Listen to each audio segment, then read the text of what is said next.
forcément partielle et partiale, même si ce sont 4 mises en scène très importantes, mais on aurait totalement pu traiter aussi d'autres mises en scène. Donc les 4 mises en scène, c'est celle de Jouvet en 1936, celle de Jean-Paul Roussillon en 1973 à la Comédie Française, avec Isabelle Adjani. En 1978, c'est celle d'Antoine Vitesse, à l'intérieur justement d'un cycle de 4 Molières. Et dans les 4 Molières, il y a l'École des femmes. Et puis, plus proche de nous, puisque c'est de 2001, c'est la mise en scène faite par Didier Bezas, avec Arditi dans le rôle d'Armand. Bon.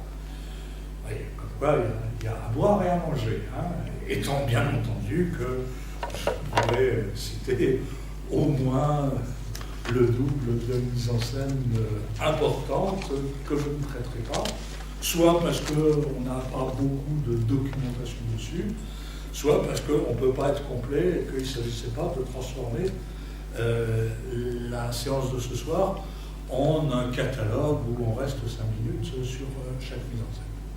Alors, commençons par replacer un petit peu l'École des femmes dans son contexte, c'est-à-dire dans le contexte de la création de la pièce. Molière et son équipe, après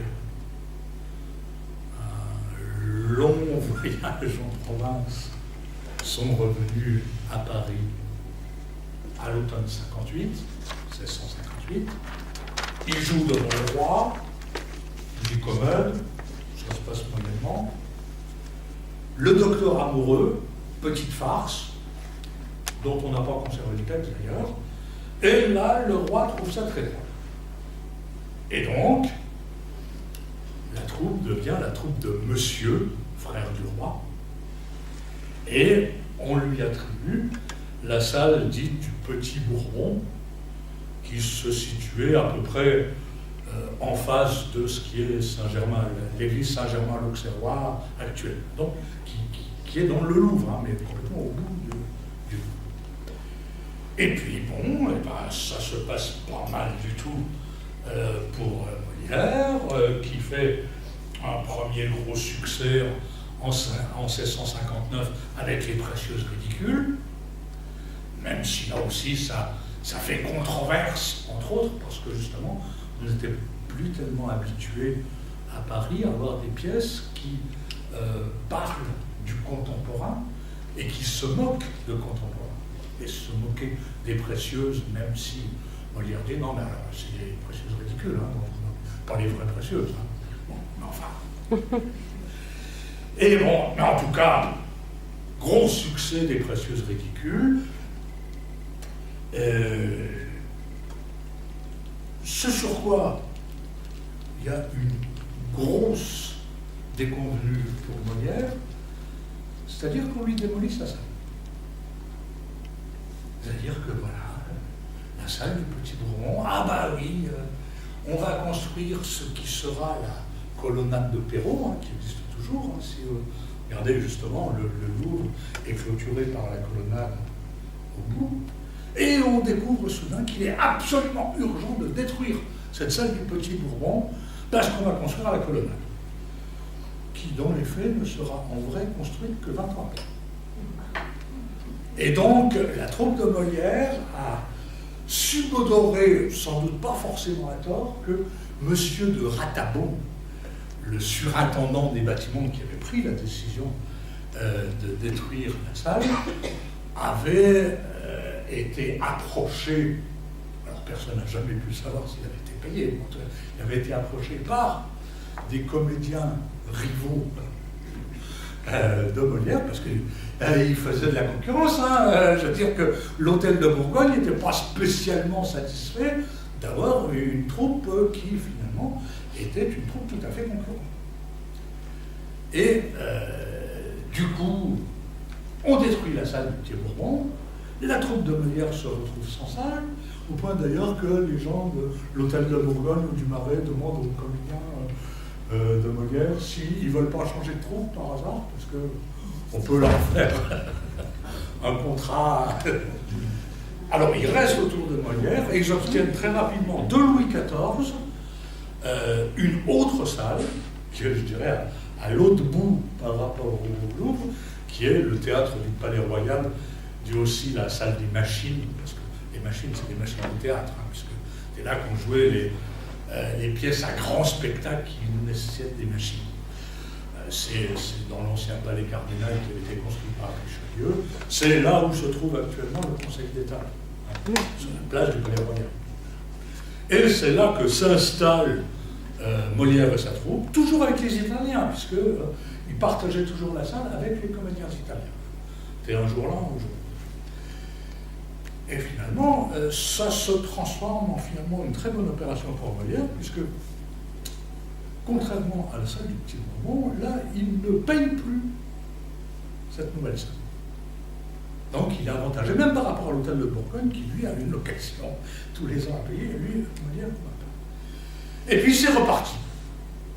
C'est reparti dans les succès, pas toujours, pour être honnête, les succès, puisque une des premières pièces qui sera jouée dans cette nouvelle salle, c'est Don Garcia de Navarre, comédie héroïque, c'est-à-dire dramatique, si vous voulez, et ça ne marche pas. La pièce, bon, personne n'a trop, postérieurement, souhaité trop défendre la pièce de Molière, même si l'on a réutilisé des bouts pour les misanthropes. Et puis, Molière est, semble-t-il, pas très bon, en tout cas, on ne le trouve pas très bon. Et là, ça sera vraiment, à partir de là, une constante de dire Molière, il est très bon dans le comique, il n'est pas bon dans le tragique. Bon, alors, on manque de preuves pour être sûr de la chose. Il n'empêche que ça a été l'avis de la plupart des comptables.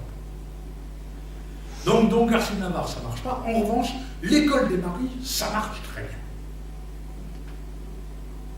Et il y a d'ailleurs une grande parenté entre l'école des maris et l'école des femmes, hein, puisque la différence avec l'école des maris, c'est qu'il y a deux frères, hein, Sganarelle, qui a à peu près la quarantaine, et Ariste, qui lui frise des 60, qui se sont retrouvés tuteurs de deux sœurs, dont le père, sur son lit de mort, leur a confié la garde en leur disant que quand elles seraient grandes, soit il les épouse, soit il les donne à des maris choisis. Et donc, on va avoir le parallèle entre d'un côté Sganarelle qui enferme son Isabelle, un peu comme Arnolphe le fera Agnès, et au contraire, Ariste, lui, beaucoup plus laxiste, qui laisse Léonore aller au bal, etc. Et Sganarelle passe son temps à dire à son frère qu'il va être cocu. Évidemment, c'est le contraire qui se passera, c'est-à-dire que Isabelle réussira, je ne vais pas vous refaire le détail de l'intrigue, hein, je vous renvoie à la pièce, elle est très agréable à lire, vous pouvez parfaitement la lire, et donc c'est Isabelle, mais beaucoup plus futée, voire retorse qu'Agnès, réussira justement à épouser son galère, alors que Léonore, elle, trouvera que Ariste, c'est très bien, qu'elle n'a rien contre le fait d'épouser le sexagénaire. Voilà, c'est l'école des maris. Donc, gros succès de l'école des maris, et incontestablement, même dans le titre, il est clair que Molière a un peu joué, enfin, c'est pas une suite, mais enfin, le fait de l'appeler l'école des femmes, c'est pour rappeler un peu, on croirait, un film hollywoodien, c'est la suite des aventures de... Bon, en tout cas, bon, l'école des femmes va être jouée donc en décembre 1662, avec là aussi un très gros succès. Et encore plus de polémiques et de controverses. Parce que là même, on écrit des pièces pour se moquer de l'école des femmes. Molière écrit une pièce qui s'intitule La critique de l'école des femmes, où un certain nombre de beaux esprits parlent de l'école des femmes. Et comme par hasard, les gens intelligents dans cette pièce défendent la pièce, et les gens stupides l'attaquent. Donc, nouvelle narrative, et même encore dans l'impromptu de Versailles, il est clair qu'il est question de l'école des femmes. Donc, ça a beaucoup fait bouger la pièce. Alors, cette pièce, si je suis optimiste, je dirais que vous venez de la relire. Si je le suis moins, je dirais qu'il vous en reste quand même des souvenirs. Si je suis franchement pessimiste, ça ne vous rappelle rien du tout. Est-ce qu'il y a besoin vraiment que je la résume ou je la suppose connue? Allez, un petit résumé vite fait. Voilà. Donc, Arnolphe a décidé, c'est ce qu'il explique à son ami Chrysale à la première scène, qu'il va se marier. Et il va se marier avec une jeune fille qui, d'après les indications de la pièce, doit avoir aux alentours de 17 ans. Lui en a 42, c'est dit explicitement dans la pièce. Et il est tranquille parce que, en somme, il l'a éduqué totalement à sa convenance.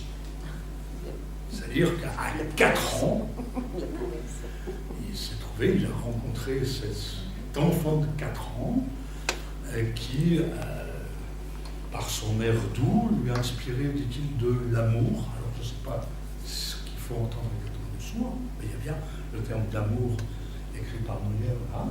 Et il a fait éduquer cette petite Agnès pour qu'elle soit la plus bête possible.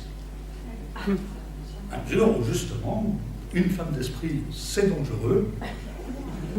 Parce que, là, vraiment, et là, dans la première scène, c'est tout à fait flagrant que la crainte fondamentale d'Arnolphe, c'est d'être cocu.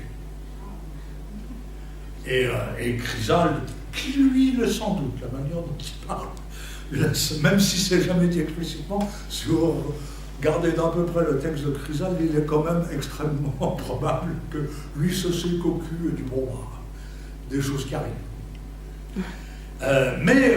Et justement, Chrysale attire l'attention d'Arnolphe sur le fait qu'il a la réputation dans toute la ville de ne pas arrêter de se moquer des cocus, et que, bon, ça, c'est des choses qui peuvent se retourner contre vous quand on décide de se marier.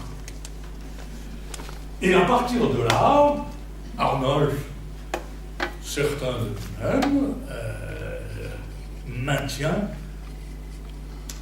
Agnès enfermée dans une maison à l'écart, avec un couple de serviteurs aussi bêtes qu'Agnès.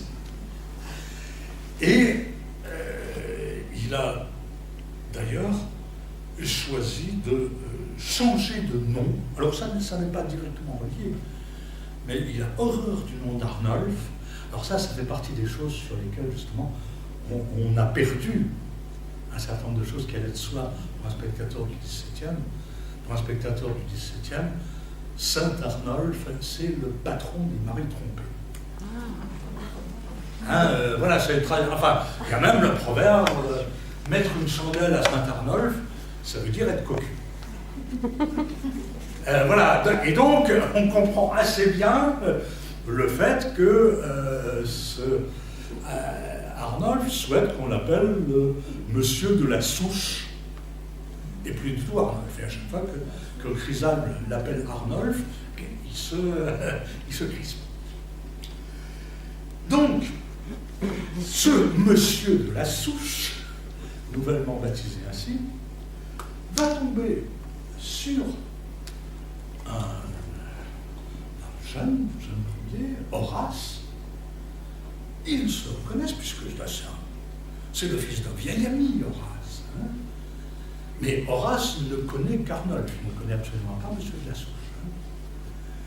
Hein. Et donc, Horace, à qui Arnolphe dit, mais il n'y a pas de problème, votre père va arriver dans 8 jours, très bien, en attendant, disposez de moi, si vous avez besoin d'argent, je vous prête de l'argent. D'ailleurs, il lui prête son pistolet, pas de problème.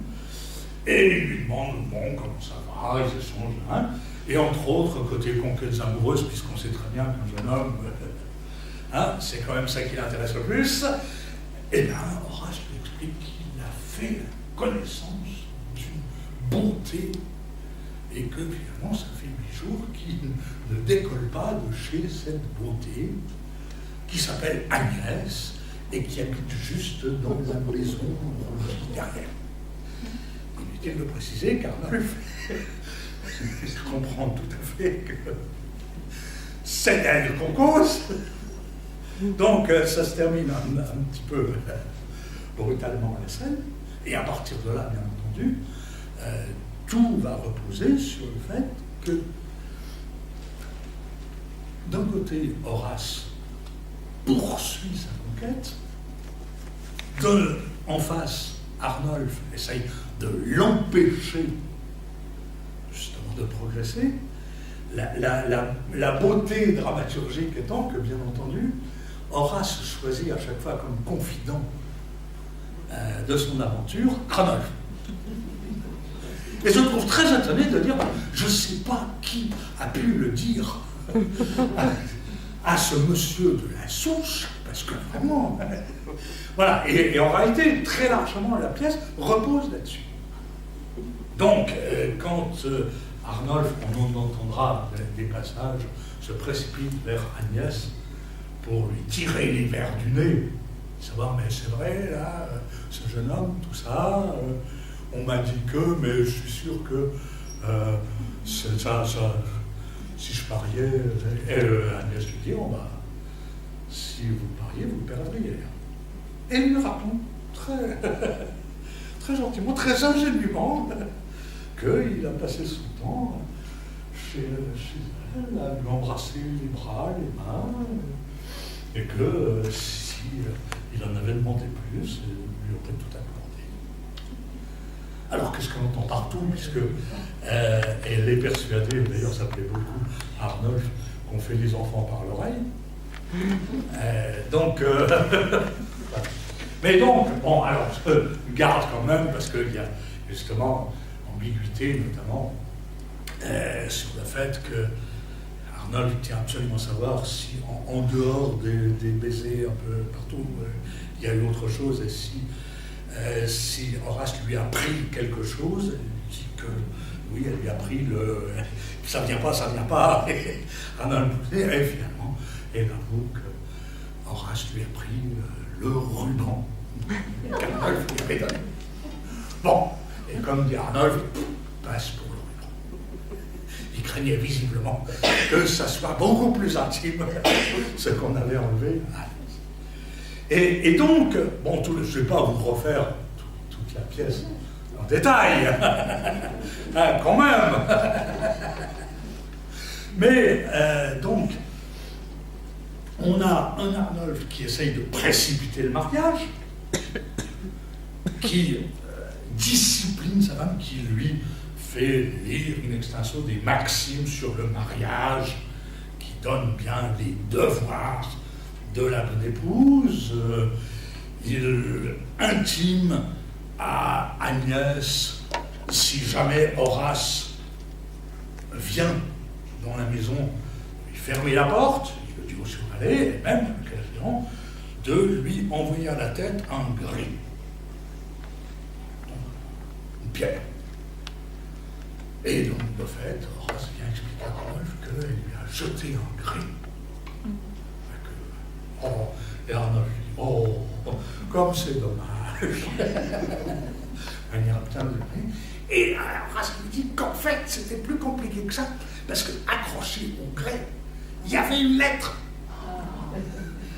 Il y avait une lettre d'Agnès, où Agnès, la lettre d'ailleurs est très jolie, puisque Agnès dit elle ne sait pas les mots, elle ne sait pas les convenances, elle ne sait pas ce qu'il faut faire, et que simplement elle espère que Horace dit qu'il l'aime, mais qu'il espère qu'il l'aime pour que ce soit quelque chose pour le bon motif, on dirait. Et donc, Arnolphe, absolument catastrophique la chose, disons, j'ai choisi volontairement bête. Et voilà ce que font les bêtes, que ferait une rusée. Et encore une fois, il va essayer de empêcher les progrès d'Horace, qui a décidé même, je dirais, de monter à l'assaut de la maison, c'est-à-dire de venir enlever nuitamment Agnès, avec l'accord de celle-ci, et donc les valets postés aux bons endroits se ruent à coups de bâton sur Horace, et d'ailleurs, ils pensent même l'avoir tué. Et ils se font engueuler un bon coup par Arnolphe qui dit « Pas sur la tête !» j'avais dit. Finalement, il s'avère que Horace n'a pas été tué, c'est ce qu'il vient confier à Arnolphe début du 5e acte, et que même, non seulement il n'a pas été tué, mais du coup, dans l'affolement généralisé, Agnès a réussi à descendre de sa chambre, et finalement, elle s'est réfugiée avec lui en dehors de la maison.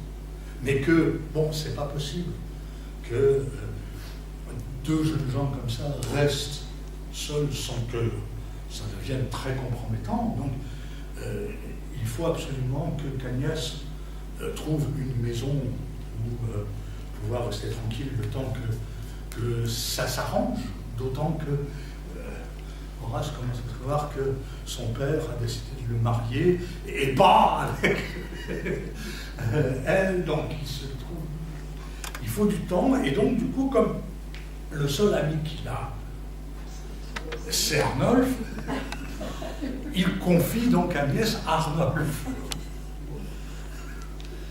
Et du coup, au 5e acte, on retrouve donc Arnolphe confronté à Agnès. Et c'est là où justement la pièce est très, très forte aussi, parce que déjà, précédemment, au milieu de la pièce à peu près, Arnolphe s'était aperçu qu'il l'aimait, Agnès. Et plus, à la limite, Agnès fuit, et plus il en est amoureux. Et on le verra, enfin, notamment, j'ai sélectionné ce passage-là dans la mise en scène de Besace avec Arditi, au 5e acte, où finalement, il est prêt à faire quasiment n'importe quoi pour Agnès, dit-il. Alors tout le monde, est-ce qu'il est sincère, est-ce qu'il n'est pas sincère? En tout état de cause, dénouement, un peu artificiel, mais c'est assez souvent le cas dans la comédie du XVIIe, donc aussi dans celle de Molière. Le père d'Horace revient, accompagné d'un ami, et il se trouve par le plus grand des hasards que cet ami, c'est le père d'Agnès. Donc c'est merveilleux, alors que justement Horace disait à Arnolphe, plaidez pour moi, dites surtout qu'il ne faut pas que j'épouse cette jeune fille qu'on m'amène. Arnolphe fait le contraire, dit si, obligez Horace à l'épouser, ça lui fera les pieds en gros, etc. Et puis, et Chrysalde, donc, qui finalement est l'oncle d'Agnès. Mais je ne sais même pas si lui le sait. Donc, oui. Il dit, vous êtes sûr que c'est... Oui, il faut qu'il l'épouse, etc. Et ça se dénoue, c'est-à-dire que Arnolphe comprend que, eh bien, il vient de donner son accord au mariage entre Horace et Agnès. Et ce qui est très beau aussi, même par rapport à d'autres personnages, même à la fin de l'école des maris, il arrive un peu la même chose à Sganarelle. Mais Sganarelle a toute une tirade de 15 vers pour dire que pour maudire les femmes, etc., etc. Arnolphe, lui, a un mot. Alors, suivant les éditions, les toutes premières éditions, qu'est-ce qu'il dit? Oh. Ensuite, c'est devenu ouf. Bon, mais en tout cas, justement, c'est-à-dire que Arnolphe, qui n'a pas arrêté de parler dans toute la pièce, c'est très important, Arnolphe dit la moitié des vers de la pièce. Il est là pratiquement tout le temps. C'est vraiment le personnage totalement central de la pièce. Au dénouement, il a juste cette exclamation et il sort. Et les autres, il y a donc Arnolphe qui est éjecté et les autres s'apprêtent à célébrer le mariage. Voilà. Donc, j'ai quand même tenu à ce que vous ayez les billes. Alors, bien entendu, la pièce, elle a posé des tas de questions toujours. Comme toutes les grandes pièces de Molière, je le disais la semaine dernière, la force des grandes pièces de Molière, c'est que les personnages de Molière, on n'en a jamais fini avec eux. Chaque fois qu'on se dit qu'on les a compris, non, c'est plus compliqué que ça. Alors, d'une part, il y a incontestablement un certain nombre de points qui ont fait problème, je dirais, dès le XVIIe siècle. Parmi eux, il y a, c'est sûr, le fait que l'action même de la pièce, elle est constituée essentiellement de récits. Puisque sur scène, il se passe très peu de choses.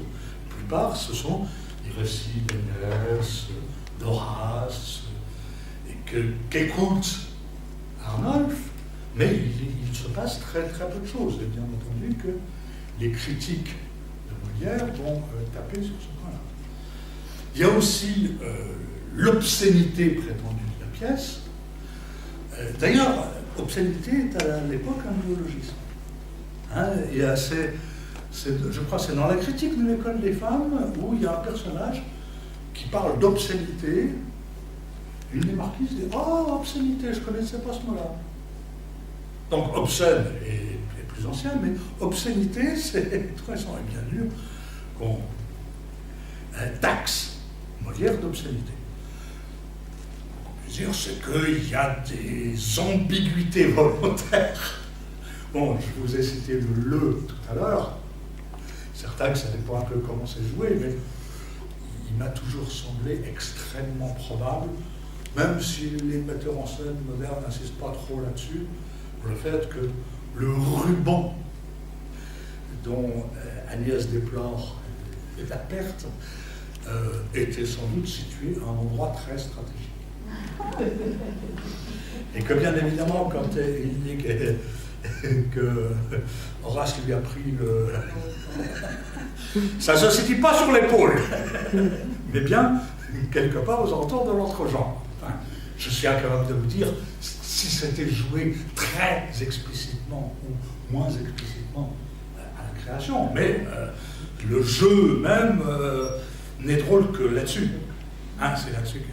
Et puis il y a d'autres petites choses, par exemple, à un moment donné, le couple de valets dit, et justement c'est la femme Georgette qui dit, mais pourquoi est-ce qu'il y a des hommes qui sont jaloux comme ça? Et son mari lui explique que c'est que quand tu manges ton potage, si quelqu'un voulait te le prendre, tu serais pas contente. Ah non, ça non. Eh bien, la femme, c'est le potage de l'homme. Et s'il y a quelqu'un qui vient mettre son doigt dans le potage, eh bien, il n'est pas content. Là aussi, le doigt me semble symbolique d'autre chose. Mais voilà, comme le dit justement Molière dans la critique de l'école des femmes, et là c'est la parade toujours toute trouvée, c'est de dire, mais attendez, C'est vous qui avez l'esprit mal tourné. Là-dessus, il n'y a absolument rien d'obscène dans ce que j'écris. Ah, si vous voulez l'interpréter comme ça, c'est vous qui avez de mauvaises pensées. Bon, ça a beaucoup servi comme argument, mais c'est toujours efficace. Et puis aussi, bon, alors, sur le décor, on y reviendra dans certains cas, parce que, incontestablement, et ça a été critiqué dès le XVIIe siècle, toute la pièce est censée se passer sur une place publique. Hein, et donc, par exemple, il est clair que, je vous l'avais montré la semaine dernière, mais je peux vous le remontrer. Voilà, le frontispice de l'édition de l'École des femmes, voilà, on est en pleine rue. Et donc, il y a un certain nombre de scènes où il est facile de dire vous trouvez vraiment que ça peut se passer en pleine rue. Ah, et donc, il y a même Donneau de Visé, il se réconciliera plus tard avec Molière, mais à l'époque, il est très anti-Molière, dit mais c'est curieux, peut-être que dans cette ville, il y avait la peste, et que c'est pour ça qu'on ne voit personne passer en dehors des personnages. Bon, il faut bien reconnaître que c'est une critique qu'on pourrait faire à énormément de pièces du XVIIe. Hein, c'est quand même très fréquent dans le cadre du XVIIe. Cela dit, ça pointe quand même le fait que, de plus en plus, notamment pour la comédie, mais aussi pour la tragédie, de plus en plus, le lieu devient un intérieur. Et beaucoup plus grand, parce qu'autrement, justement, le fait que la place publique, très souvent avec une maison d'un côté et une maison de l'autre, c'était l'espace presque canonique, notamment de la comédie.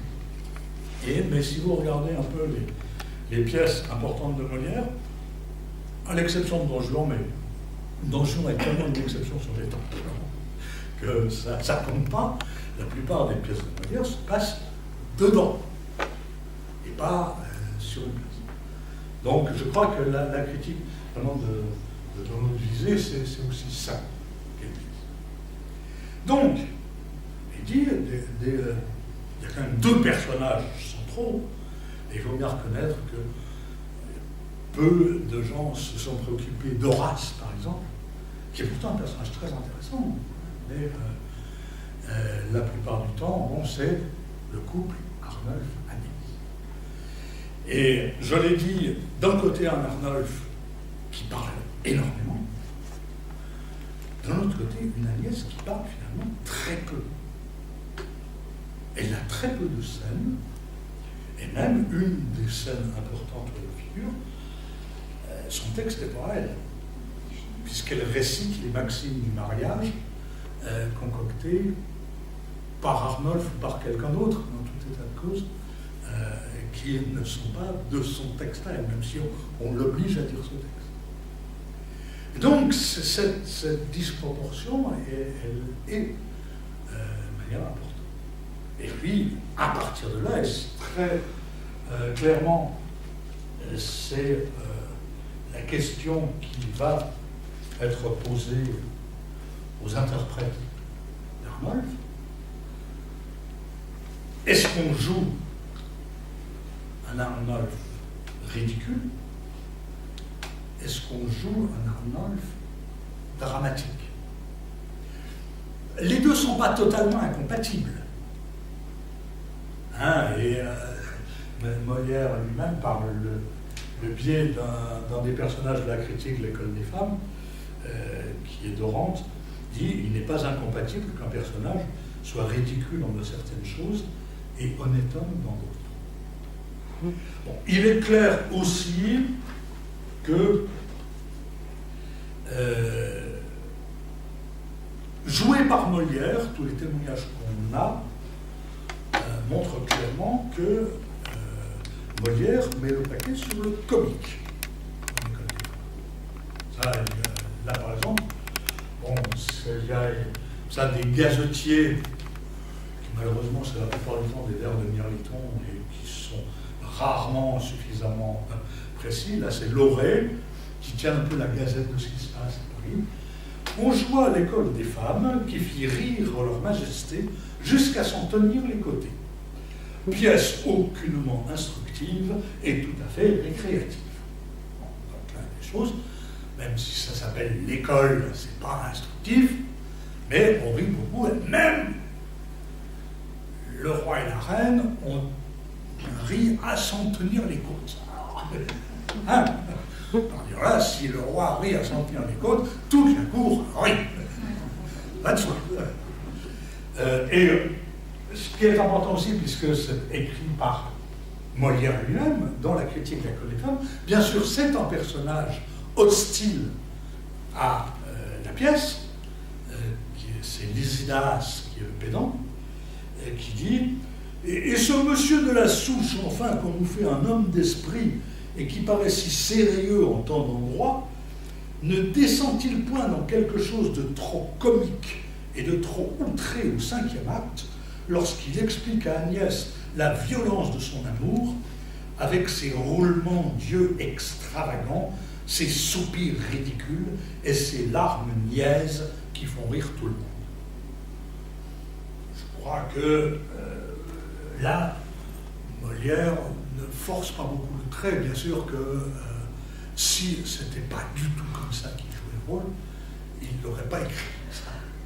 Hein? Donc, il est clair qu'il y a quand même une dimension surtout comique à la création d'un rôle. C'est quelque chose qui restera assez vrai au XVIIIe. Même si, je l'avais dit la semaine dernière, on ne joue pas beaucoup Molière au XVIIIe, parce que la Comédie Française a le monopole du théâtre au XVIIIe, même s'il est parfois contesté, que donc c'est elle qui joue les pièces nouvelles, et que oui, bien sûr, c'est la maison de Molière, donc on joue du Molière, mais là, très souvent, on joue Molière, c'est le fond de roulement, je dirais, Molière. Et dans ce fond de roulement, c'est pas l'école des femmes qu'on joue, et de très loin. Hein. L'école des femmes, on ne joue pas beaucoup l'école des femmes. Finalement, l'école des femmes, ça sert surtout aux jeunes comédiennes pour, disons, faire leur premier pas. Le premier rôle où on les envoie affronter le public, qui souvent est un public très dur à la Comédie Française, c'est souvent Agnès de l'école des femmes. Et d'ailleurs, c'est très net au XVIIIe sur le fait que souvent, elle préfère Isabelle de l'école des maris. Parce que justement, Isabelle, et c'est un personnage quand même qui est plus complexe, qui arrive à avoir un double langage pendant pratiquement tout le temps de la pièce, hein, et que finalement, les comédiens ont tendance à considérer que ça permet quand même, je dirais, une prestation d'actrice plus complexe, enfin. Et donc, du coup, elles ont tendance même à jouer Agnès comme du Marivaux. Et c'est vrai que c'est un peu compliqué si on commence à jouer Agnès comme Araminte, c'est pas exactement la même chose. Ça ne fonctionne pas pareil. Autrement, il faut bien reconnaître qu'on ne s'intéresse pas beaucoup à la manière dont les comédiens français se débrouillent avec le rôle d'Arnolphe. Et finalement, alors que on avait mis un peu dans le même sac, très souvent ça faisait partie de ce qu'on appelle dans la catégorie des emplois les rôles à manteau. Parce que justement, c'est du rôle à manteau. Alors, il y a Harpagon, il y a Géronte, et puis il y a Arnolphe. Alors que c'est une trahison du personnage. Je l'ai dit tout à l'heure, Arnolphe a 42 ans. Bon, donc le jouer comme un barbon cacochime, ça fausse complètement la pièce. Hein, c'est une autre option. Or, on le joue beaucoup comme ça. Et c'est une tradition qui s'est beaucoup conservée. Je me souviens, j'avais été un peu méchant le jour-là d'un exposé à Paris 10 d'une étudiante qui m'a fait un exposé sur justement l'école des femmes et Arnolphe, et qui m'avait effectivement fait complètement un exposé sur le fait vieillard pratiquement qui passerait pour l'hiver, et que c'était scandaleux de penser qu'il allait épouser une jeune fille de 17 ans. Alors, dans la reprise de l'exposé, je lui ai demandé de me préciser l'âge qu'avait Arnolphe. J'avais même indiqué l'heure parce que visiblement il n'y avait pas prêté beaucoup attention. Il avait dit 42 ans. Je lui avais dit, parce que c'était mon âge à l'époque, que j'avais environ 10 ans de plus qu'Arnolphe et que je la remercie de penser que quelqu'un de cet âge-là était bon pour la maison de retraite. Évidemment qu'elle ne savait plus où se mettre. Bon, alors j'en ai pas rajouté une tonne, mais quand même. Et c'est vrai, et là, c'est important d'ailleurs de le souligner, il n'y a pas un vers dans l'école des femmes où il est question de l'âge d'Arnolphe. Ni Chrysale, ni même Agnès ne disent qu'il est trop vieux. Hein, dans la première scène, ce que dit Chrysale, c'est que tu as passé ton temps à te moquer des cocus, peut-être que tu vas en avoir autant à ton service, mais à aucun moment il n'est question de l'âge d'Arnolphe. Et je dirais même, ni Horace, ni Agnès elle-même disent, mais il est trop vieux. Bon, l'écart d'âge, même si l'écart d'âge de 20 ans, d'autant qu'il faut bien reconnaître, je n'en ai pas encore parlé, que 10 mois avant la création de l'école des femmes, Molière, 40 ans, a épousé Armand Béjart, 17 à 19 ans. Bon. Alors là aussi, hein, ça sera quelque chose qui permettra un déchaînement de perfidie à l'écart de Molière. Bon, parce que même si au moment du mariage, la version officielle est qu'Armande est la sœur